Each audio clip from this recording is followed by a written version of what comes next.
Sudah tersambung melalui video conference pada pagi hari ini pemirsa bersama dengan Pak Gembong Suhito, Direktur Edukasi dan Investasi Sahamologi. Pak Gembong, selamat pagi. Halo, selamat pagi Mbak Prisa. Terima kasih banyak untuk waktunya pada pagi hari ini Pak Gembong. Oke, kita sudah hampir di pertengahan minggu begitu ya. IHSG masih melemah. Kemudian kalau kita lihat dari Wall Street kan Nasdaq-nya ini mencatat rekor penutupan terbaru. Kemudian bursa Eropa, bursa utama juga stocks gitu ya menguat. Ada peluang nggak IHSG juga akan rebound pada pagi hari ini dan seberapa krusial sebenarnya melihat indeks harga saham gabungan saat ini mau kemana, mau menguat atau melemah? Oke, kalau kita bicara terkait dengan IHSG saat ini memang itu masih konsolidatif ya, masih bergerak di range 7.000 batas psikologis ya, MA itu di teknikalnya di MA 200 dan memang yang terjadi di IHSG saat ini masih butuh momentum ya. Saat ini kalau bicara hari ini IHSG akan positif. Peluang untuk positif, jadi akan peluang untuk rebound. Apa yang akan men-trigger reboundnya IHSG? Oke, dari sektor perbankan itu akan recover ya karena memang teman-teman bisa tahu bahwa 1 sampai 1,5 bulan kemarin sektor perbankan itu masih sell outflow dari investor asing. Jadi kayak misalnya BRI ataupun BNI hari ini akan melanjutkan reboundnya. Seperti apa Pak Gembong? Boleh diulangi?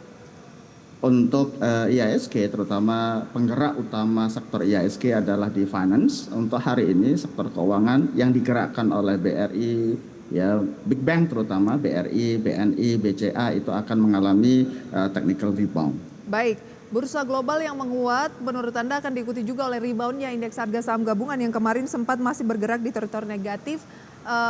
Yang akan menopang reboundnya indeks harga saham gabungan tentunya saham-saham yang berkapitalisasi besar khususnya banking big caps begitu ya. Ada Betul. BRI, Bank Mandiri mungkin, BNI dan juga BCA seperti itu. Ya. Apakah ini peluang juga kita ikutan sudah mulai mengoleksi kembali saham-saham perbankan? Ya, kalau kita bicara untuk beberapa hari ini ya itu memang kita lebih banyak di koleksi dari perbankan. Kenapa? Kalau big bank itu rata-rata contoh kayak BRI gitu ya. BRI dari titik all time high itu di 6.450 itu sudah turun minus 26% dan itu jarang terjadi.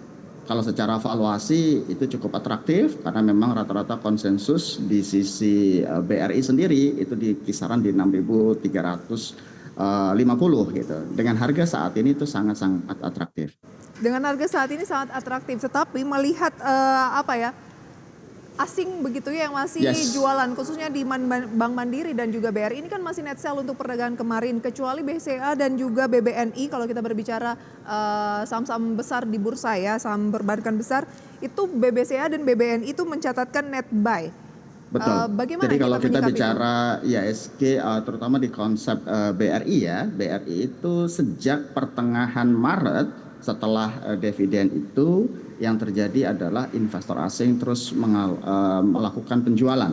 Sampai kemarin pun masih melakukan penjualan. Jadi yang menjadi indikasi sentimen negatifnya memang 1,5 bulan terakhir investor asing melakukan penjualan. Tetapi dari sisi valuasi dan teknikalnya itu sudah mendekati ya harga yang menarik ya, supportnya di 4.600 tidak tembus. Oleh karena itu tinggal tunggu investor asing masuk aja karena locally itu sudah rata-rata buy di saat ini 4.600 sampai 4.750 dan hari ini mungkin akan technical rebound. Ada technical rebound karena menurut Anda harganya saat ini sudah menarik ya untuk dilakukan akumulasi kembali. Tapi kenapa Anda tidak lebih condong ke BBCA yang notabene sudah confirm net buy asing di sana? Apa yang membedakan dari segi rekomendasi Anda untuk BBRI dan BBCA? Oke, dari sisi upside-nya.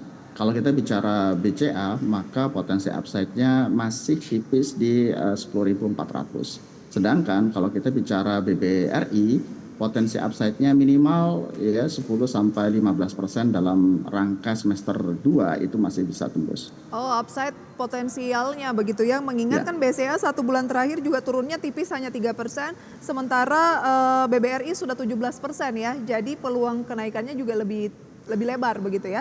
Betul. Oke, kita beralih ke sentimen yang juga paling dinantikan oleh pelaku pasar khususnya global gitu ya. Waspada data inflasi Amerika Serikat dan dampaknya ke pasar saham Indonesia akan seperti apa? Tampaknya ini akan terefleksi di perdagangan di Rabu besok karena kalau nggak salah rilisnya antara malam ini atau besok malam ya Pak ya? Malam ini Malam ini. data inflasi dan diperkirakan kalau kita bicara tren inflasi di Amerika 3 bulan terakhir itu mengalami kecenderungan naik 3,1, 3,2, terakhir 3,5. Konsensus hari ini itu di kisaran di 3,6. Dan memang faktor inflasi di Amerika ini yang jauh dari target utama mereka di 2%. Otomatis sejak dari beberapa meeting FOMC kemarin dan tadi malam juga Fed melakukan testimoni yang Powell itu menyatakan tetap akan stay higher for longer atau menahan suku bunga acuan. Oke, menahan suku bunga stay for longer di level yang tinggi, tapi tampaknya tidak akan menaikkan lagi ya Pak ya, lebih ke menahan saja kemungkinan besarnya.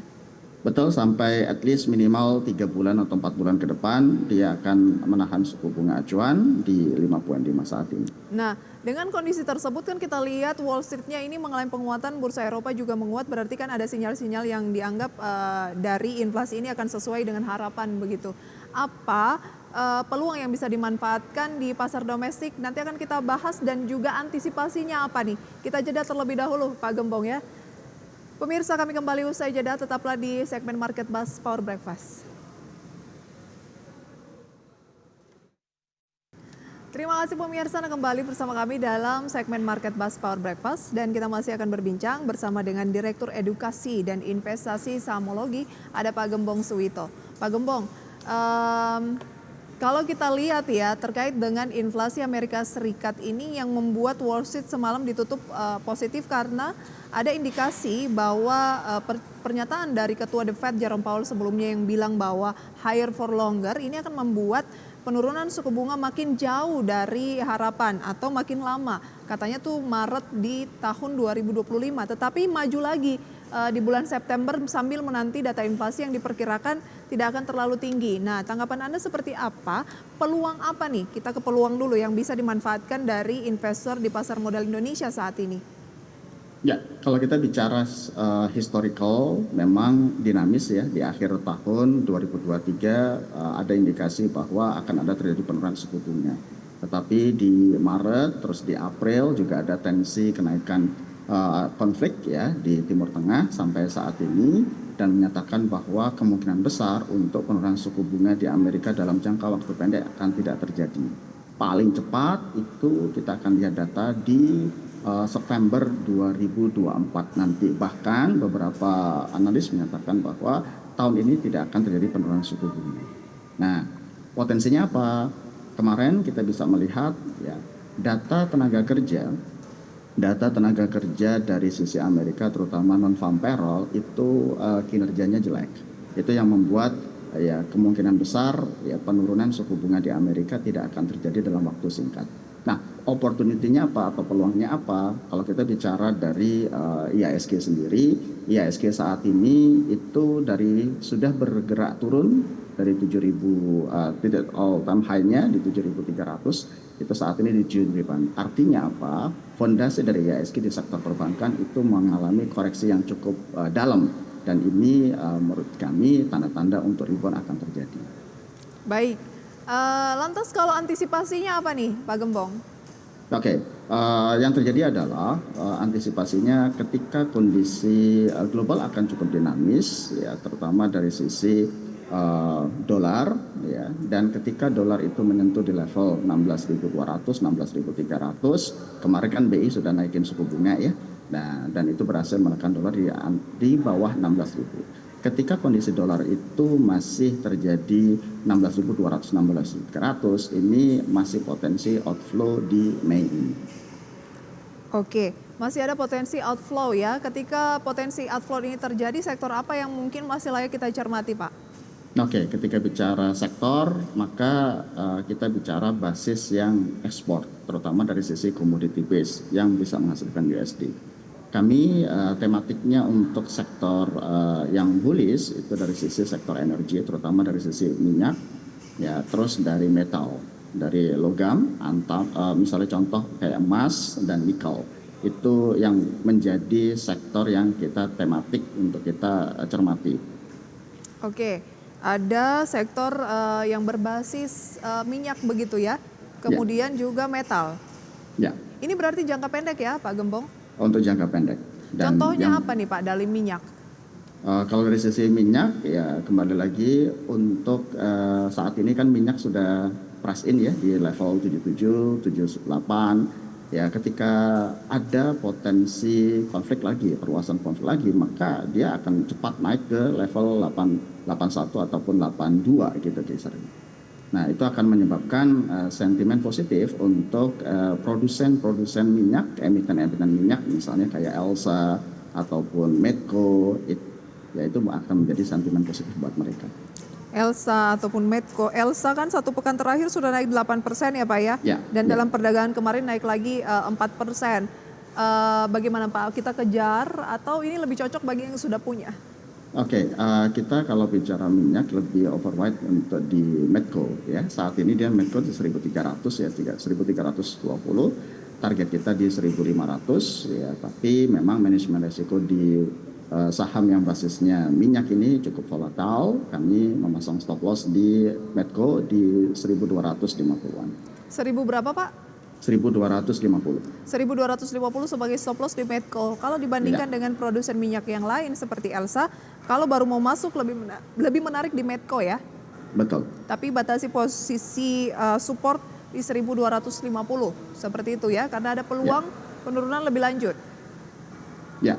Oke, kalau untuk metal, Kalau metal kita bicara terkait dengan emas, ya basis emas kita, misalnya contoh dari sisi Antam, MDK atau Harta, itu saat ini di 2 hari terakhir harga emas terutama itu harga spot itu mengalami kenaikan dari misalnya 2.320 saat ini 2.350 60-an. Sentimen-sentimen yang berbasis positif untuk emas ya itu akan membuat sektor emas terutama emiten emas kayak Antam kan juga kemarin bagi-bagi dividen ya, keputusannya 100% bagi-bagi dividen, dan itu akan misalnya sampai kumdet ya 3 minggu ataupun 4 minggu pasca UPS itu sentimen positif. Target Antam di 1.650 saat ini. 1.600 untuk target Antam ya. Ya, 1.650. 1.650 dengan tahanan terkuat kira-kira di posisi berapa Pak? Kalau kita bicara Antam saat ini di 1.400. 1.400. Saat ini di pagi hari ini tepat pukul 9 Antam naik lagi di 1.540. Current price masih oke? Masih oke. Masih oke. Selain Antam dari metal Pak, ada emiten lain mungkin? Kalau basisnya nikel itu posisinya kita masih wait and see terutama dari sisi info karena menunggu dari sisi corporate actionnya mereka ya. Sebenarnya kalau dari sisi valuasi info itu cukup menarik. Ditambah dari sisi kenaikan harga nikel dunia saat ini sudah mulai recovery di kisaran 19 ribuan lebih. Nah, tetapi kita Inco masih target di 4.800 sampai 4.900. Waspada di corporate actionnya. Ini kan rencananya kalau nggak salah di right issue. Bagaimana dengan PSAB yang sudah 3 hari beruntun menguat Pak? Volatility tinggi kita biasanya tidak sarankan masuk gitu kan, karena memang biasanya kompetensi kami di sisi blue chip. Oke, itu dia ya saham-saham yang direkomendasikan oleh Pak Gembong memang saat ini lebih menarik untuk trading jangka pendek ya Pak ya? Betul. Oke, kita ke pembukaan perdagangan pada sesi pertama hari ini pemirsa, di mana pukul 9 lebih 1 menit IHSG terpantau naik 0,28% di 7.106. Sesuai dengan proyeksi Anda ya, Anda melihat ini kecenderungannya akan cukup lama bertahan Pak Gembong atau jangka pendek saja, dan berapa support resisten saat ini untuk IHSG jangka pendek? Komposisi IHSG saat ini itu menarik. Gitu. Biasanya old dari IHSG itu sektor perbankan atau finance. Nah, kemarin sektor finance itu kan cukup dalam sejak April ya, April, Mei pertengahan. Ini waktunya rebound. Kalau kita bicara IHSG, nah selain finance saat ini ada grup Prayogo Pangestu, misalnya dari brand, dari TPA, gitu kan. terus ada grupnya dari AMMN, itu yang menjadi penopang. Kalaupun nanti IHSG itu saat ini masih bergerak ya sideways di sini-sini aja, nggak terlalu bergerak, misalnya di 7.100 sampai di psikologis di 7.000, kira-kira di sana. Tapi di sisi sektoral, tematik sektor, finance-nya akan recover, cuman kelompok dari penumpang kayak brand ataupun AMMN ataupun PPA ini yang khawatir saya itu menjadi penggerak negatif dari sisi, terutama dari sisi brand ya. PPA hari ini masuk di MSCI, itu yang membuat investor asing juga akan add on atau tambah dari weighting. Baik, itu dia ya. Kita update lebih lengkap mengenai pembukaan perdagangan sesi pertama di tengah indeks harga saham gabungan kembali menanjak pemirsa ya ke 7.100. Meskipun memang Pak Gembong menilai bahwa IHSG cenderung masih sideways, meskipun menguat ke 7.100 tapi masih bolak-balik 71 7.000 ya. Saham-saham yang menguat kami capture ada Chamstar Indonesia Tbk pemirsa ya, ini adalah gainers based on value. Kemudian kita lihat ada data pemirsa yang menguat 7,32%, JARR 6,7%, Sola 5,85%, TPIA 5%, Nasi 4%, dan ULTJ serta Clio. Top losersnya pemirsa ada Nine atau NINE turun 16% lebih, TAPG 12,6%, TOWR turun 12,18%, CASH juga turun 9% di 82, Soul turun 6,67%, IDEA turun 6,06%, CARE turun 4,71%, HAJJ, AHAP juga pemirsa masuk dalam kategori top losers based on value. Sampai dengan saat ini yang tentunya masih akan terus mengalami perubahan pemirsa ya, karena pembukaan perdagangan benar-benar baru saja dimulai. Oke Pak Gembong, kalau kita lihat dari saham-saham yang menjadi movers utama, Anda bilang banking, BBRI misalnya, BBRI ya naik 1% pagi hari ini di 4.780. Kapan waktu yang tepat untuk akumulasi Pak? Ketika bicara akumulasi, maka kita harus tahu targetnya kita. Kalau fundamental dari sisi BRI, rata-rata konsensus analisis itu di level 6.300 sampai 6.500. Konsensus fundamental. Oke. Terkait dengan valuasi, ya itu yang menjadi targetnya mereka. Tetapi kalau kita bicara technical, price action, hari ini ya, BRI harus di atas 5.000 sampai 5.100 harus bisa stabil. Target terdekat dia adalah di 5.500. Oke, kalau masih ragu-ragu mungkin boleh buy on break di 5.100 begitu ya Pak ya, lebih confirm. Betul. Oke, Ya. kita lanjutkan nanti usai jeda pemirsa, tetaplah di segmen Market Buzz. Terima kasih Anda masih bersama kami pemirsa, kita lanjutkan perbincangan bersama dengan Pak Gembong. Pak Gembong, saat ini apa yang harus diantisipasi oleh pelaku pasar dan tips investasinya? Ya, bulan Mei kalau kita bicara fenomena di 10 tahun terakhir maka ada sell and May. Memang bulan April, Mei kemarin itu koreksi ya, dan memang mayoritas investor asing juga keluar. Nah, kalau kita bicara bulan-bulan yang 3 bulan dalam 12 bulan yang cukup dominan negatif itu bulan Mei, terus bulan September dan bulan November.